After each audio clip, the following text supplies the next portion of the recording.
Depuis l'indépendance de la RDC, certaines personnes disent que l'indépendance a été non consentie et d'autres affirment que l'indépendance était belle et bien pour les Congolais.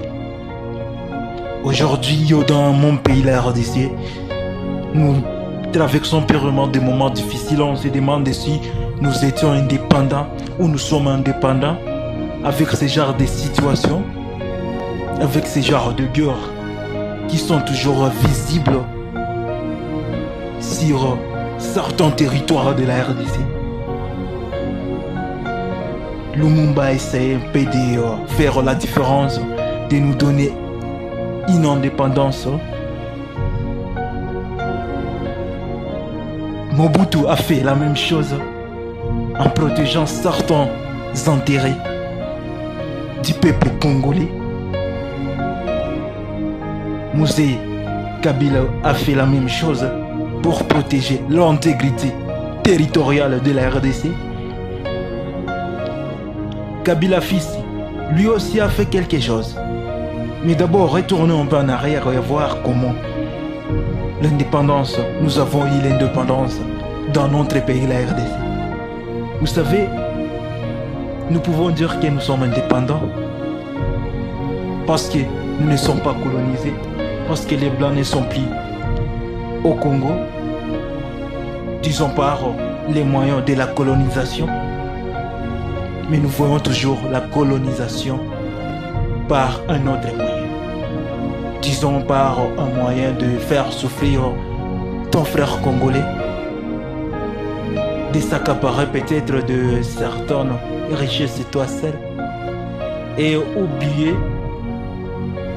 d'autres intérêts de la population congolaise.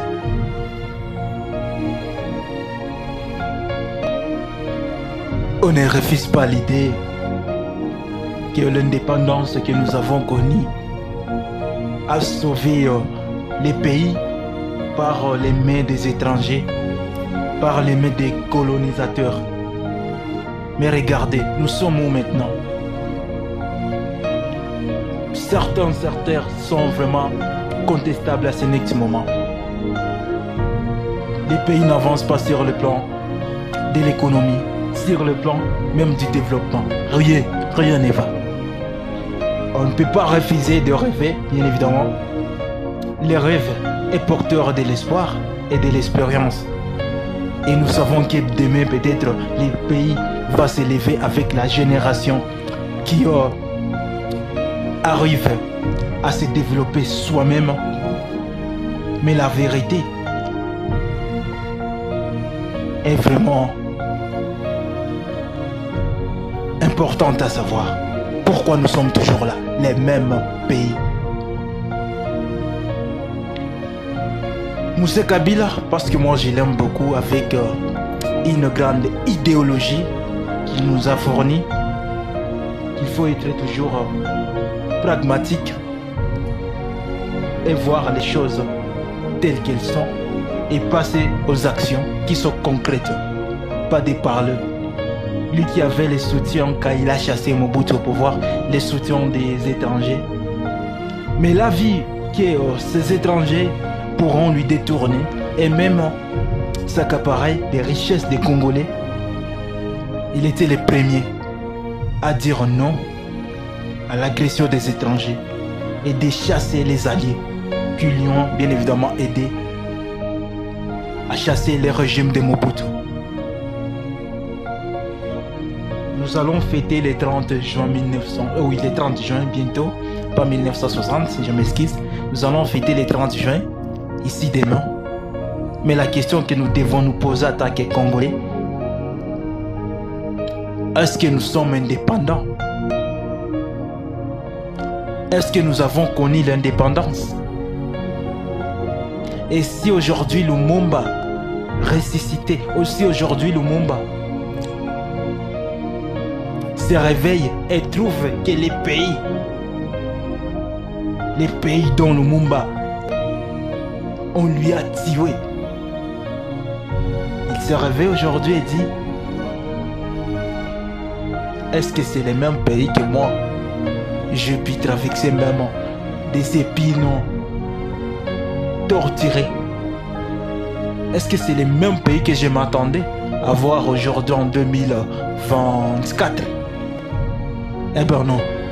Je ne pense pas que Lumumba dira que ce n'est pas les pays qu'il a beaucoup lutté pour avoir une indépendance.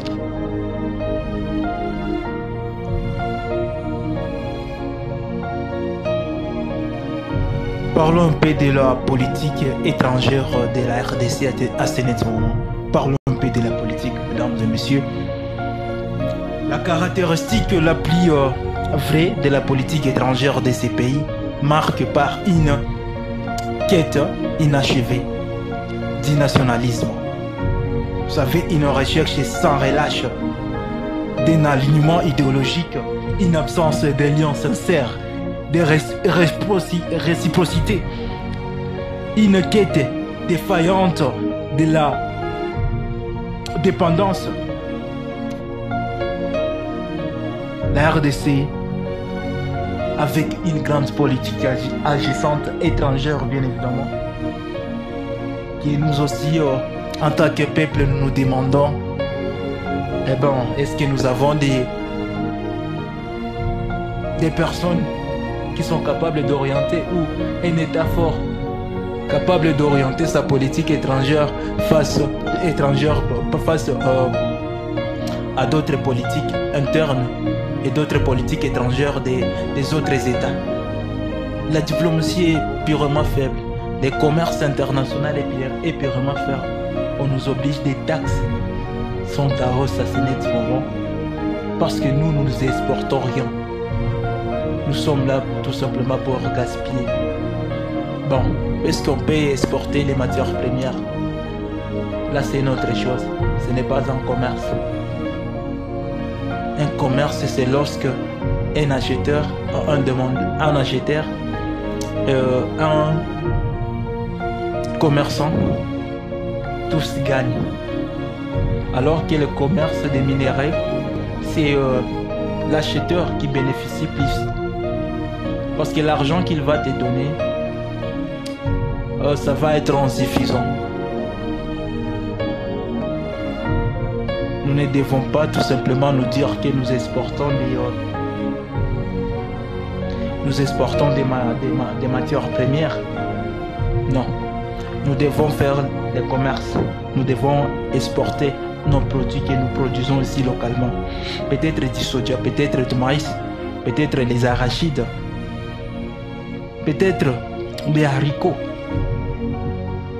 Parce que quand nous importons vers l'étranger, on nous taxe, on nous fixe vraiment des taxes qui sont un peu, disons, en hausse.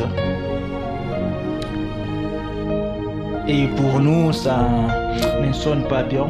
Imaginez, vous avez voulu acheter vos produits.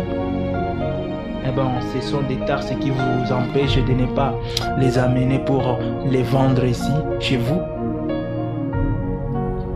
La RDC a connu des guerres civiles dues à des groupuscules armés, à des guerres de sécession, à des guerres téléguidées, qui ont fait peser l'éminence de la balkanisation. Depuis 1960, la dernière menace sérieuse a vu les jours, c'était en 1997. Elle n'a jamais cessé et elle le vécut comme une pertinence. Elle était portée par la coalition menée contre les pouvoirs finissant de Mobutu et est conduite aujourd'hui par les mêmes qui ont porté les armes jadis et qui ne sont pas entendus sur le partage des gâteaux. Vous savez, ces projets contre les régimes dictatoriaux avaient conduit à la chute d'un pouvoir vieil de